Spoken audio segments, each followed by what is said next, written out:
E aí, agora vamos colocar no outro lugar. Uhum. Tem um dinheiro sobrando, já até tenho alguns tipos de investimento, mas quero ser um investidor anjo, quero aportar investimento em negócios que vão me trazer algum risco, claro, mas que também podem me fazer virar a carteira ali, mudar o jogo para mim. O que eu devo fazer? Qual é o caminho a procurar? Eu começo a procurar empresa, eu jogo no LinkedIn, qual é o caminho para quem quer ser investidor anjo? Bom, primeiro de tudo é montar o que a gente chama de tese de investimento. É basicamente como se fossem os seus motivos para investir numa empresa. Então, cara, vamos dizer que você é médico. Provavelmente é melhor que você invista em empresas que estão nesse setor, porque é como eu falei, você tem conhecimento de causa, você vai saber o que é um problema no seu mercado, se essa solução vai fazer sentido, se os resultados que as pessoas atingiram, que os empreendedores atingiram, tá bom, se eles realmente estão escalando na forma como faz sentido elas escalarem. Então, é interessante você ter uma tese de investimento, de investir em mercados que você tenha conhecimento de causa. Também é interessante você entender se você quer investir em empresas que estão em estágio mais inicial, em que você vai ter o ponto positivo de ter tá investindo numa empresa com valuation baixo, portanto, maior potencial de retorno, ou você investir numa empresa que está mais avançada, que já tem muitos clientes, muitos números, porém ela vai ter um valuation mais alto e um potencial de retorno menor. É óbvio que também os riscos são muito diferentes, a empresa que já tem uma base de clientes, ela tem menos risco, então é uma questão de apetite a risco. Você prefere dar uma bolada e investir no próximo Uber, ou prefere ali ter um retorno de 4 ou 5 vezes numa empresa que está mais consolidada? Perfeito. Então, a tese de investimento é o primeiro passo. O segundo passo é você procurar a melhor forma de você investir em startups. A que a gente mais recomenda é investir por plataformas de equity crowdfunding, que é como se fossem essas vaquinhas virtuais. Você entra ali numa plataforma, você vai ver quais são as startups que estão captando investimento ali na lista, quanto que cada uma está querendo de investimento, e você ali, a partir de R$1.000, vai conseguir investir nas startups.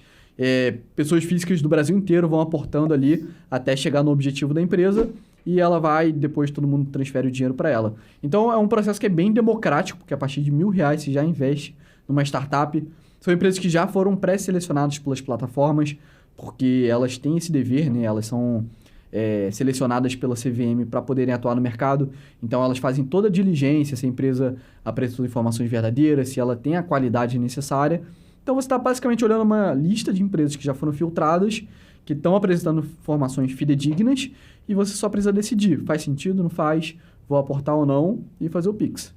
Porque... Fazer o Pix é muito bom.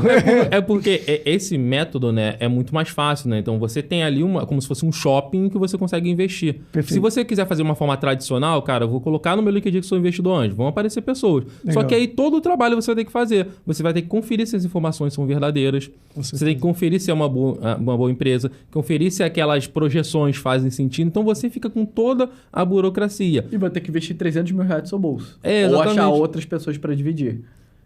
Então, assim, às vezes você não tem R$300 mil para poder investir. Você tem 1.000, tem 2.000. Então, assim, você investe os seus 2.000 e outras pessoas vão complementar aquela rodada que a empresa precisa. Porque, por exemplo, se a empresa precisa de R$300 mil, se você vai lá e só dá 10, ela não vai conseguir cumprir o plano dela. Sim, só que aí ela vai procurar outros ali na plataforma de equity crowdfunding que conseguem complementar aquilo. Tem também grupos de investidores anjos. Então, por exemplo, algumas faculdades têm grupos de investidores anjos, alguns grupos que se unem e você consegue fazer investimento junto com eles. Então, você se inscreve, participa para poder ser um desses investidores anjos. Eles fazem essa pré-filtragem também para vocês, a empresa apresenta o pitch para você, né, que é essa apresentação em PowerPoint dela, e aí você decide se você vai investir ou não. Então tem diversas formas, mas a mais, vamos dizer assim, segura, em que você tem menos trabalho, porque se você não é um investidor profissional, né, você, sei lá, sou um executivo, sou uma pessoa que quer investir, você não tem tanto tempo para poder ficar analisando diversas ofertas, diversas empresas. Então as plataformas ajudam muito com isso, né? São formas mais fáceis de você acessar empresas que já foram pré-filtradas, que realmente você pode escolher, só escolher, gostei, não gostei, os termos estão bons e vou colocar esse dinheiro aqui. Legal, perfeito. E alocar no máximo 10% do seu patrimônio líquido em startups, no máximo, e desses 10%, idealmente diversificar entre 5 a 15 startups, porque é um investimento de altíssimo risco. Sim. É um investimento que geralmente você tem a mentalidade de que das 15 empresas que eu vou investir, 2 vão dar certo no máximo, e com essas 2 eu vou conseguir ter o retorno que vai ser tão bom a ponto de suprir as outras 13 que eu perdi. Entendi. Então a ideia é um pouco essa, é um investimento que tem um retorno muito alto, mas o risco também é tão alto que a maior parte você vai perder dinheiro. Assim, um exemplo, o Uber, quando a gente gosta muito desse case, né? Mas quando as primeiras pessoas investiram nele, eles colocaram $5.000.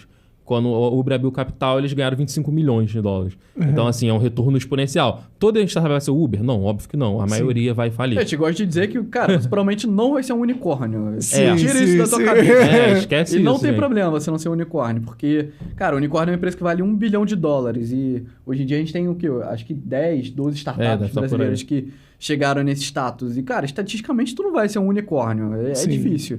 E você precisa se contentar com isso, porque, cara, $1 bilhão é muita coisa, não tem necessidade pra tudo isso. E é a realidade brasileira. Sim, e aí, perfeito. assim, você como investidor, o grande ponto é que a gente tem que até realmente ver, porque tem um problema também de educação do investidor. Tá? A gente pode falar sobre, e o nosso foco é a educação do empreendedor, mas existe também um problema de educação do investidor, que eu quero dizer o seguinte, ele não está acostumado a investir nessa modalidade. É novo para o investidor pessoa física, né? Aquele investidor de varejo, é novo para ele. Está investindo em ação, está investindo O em renda mercado fixa. financeiro já tem pouco. Já tem Quanto pouco, mais né? você ir E para o nível mais de- arriscado ainda. Então, esse investidor tem que entender o seguinte, é um investimento de longo prazo. Sim. Tá? Não é um investimento que você vai colocar o dinheiro hoje e daqui a 3 dias você consegue tirar, daqui a um mês você consegue tirar. Não, ele é de longo prazo e ele tem baixa liquidez, ou seja, você não consegue transformar esse dinheiro fácil. Sim. Então, quando você vai aportar num projeto, você tem que entender que você quer aportar nele e você deseja que ele vai ser vendido, essa empresa vai ser vendida, a sua participação vai ser vendida no futuro e aí com isso você vai ter um bom retorno. Então nada de você investir e ficar, e aí, como é que tá meu dinheiro? Tá acontecendo? Porque isso traz uma pressão Ligar muito pro gerente grande. do banco, tipo isso, não existe. Ligar pro Sessão de investimento. ligar pro empreendedor e falar, e aí, como é que tá? Estão crescendo? Porque assim, traz uma pressão muito grande pro empreendedor e como a gente falou no começo, ele tem que ter esse tempo de errar, Sim. tem que ter esse tempo de maturação do negócio dele. Então, se tem alguém ali média cobrando... 5, 10 anos de retorno. assim. Sim, perfeito. Então é um investimento, por isso que como o Léo falou, é um capital pequeno que você tem que alocar, é um capital que você não precisa para amanhã, né? Você realmente tem que ser um capital que você pode alocar no longuíssimo prazo e aí você vai conseguir ter o retorno quando essa empresa for vendida.